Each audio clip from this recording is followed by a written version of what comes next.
Sabalenka dominates Bucsa at Brisbane International and says Battle of the Sexes helped. Brisbane, Australia, AP. The Battle of the Sexes exhibition was a bit of fun for Aryna Sabalenka and a showdown she regarded as good preparation for the Australian Open. In her first match since playing Nick Kyrgios in Dubai last month, number 1 ranked Sabalenka overwhelmed number 50 Cristina Bucsa 6-0, 6-1 on Tuesday to start her title defense at the Brisbane International. The aim was to lay down a marker ahead of potential quarterfinal against Madison Keys, who beat Cartney Kessler 6-4, 6-3. The exhibition attracted some criticism, but also, at least as far as Sabalenka was concerned, a lot of positive attention. It was fun. It was a great challenge.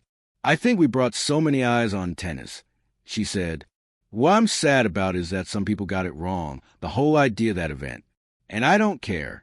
I feel like there's always going to be people who don't like you, don't respect you, don't support you. But there's so many people who support me, who really cheer me on and who find inspiration in me. I'm focusing on that part.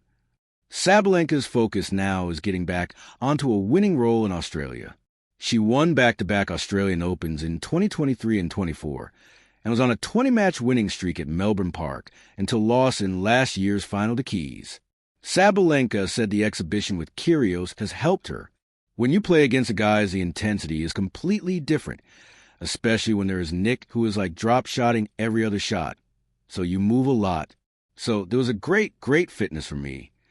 It wasn't so great for the often injured Kyrgios, the 2022 Wimbledon finalist and former Brisbane International winner, who lost to number 58 Alexander Kovacevic 6-3, 6-4 in his first ATP match since March. He's been restricted to just 6 matches in the last 3 years because of knee and wrist surgeries.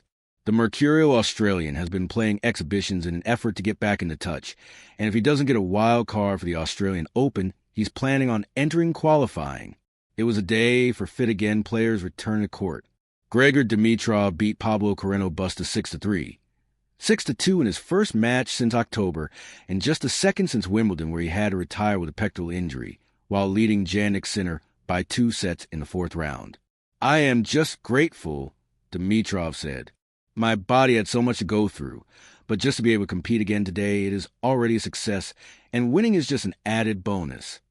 4th-seeded Tommy Paul was beaten 7-6-2, 3-6, 7-6-6 by Giovanni Pesci-Pericard in his first match since the U.S. Open in August.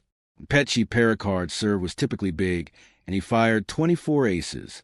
Other seeds losing were Alejandro Davidovich Fokina, 7-6-4, 6-4 to Brandon Nakashima, and 5th-seeded Denis Shapovalov, 6-4, 6-2 by Rafael Calignac.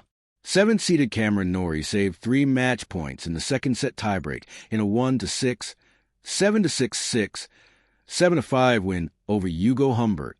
For women's number 7 Keys, preparation for an attempted Australian Open title defense will go via Brisbane and then Adelaide, where she won last year to kickstart her run to a first Grand Slam title.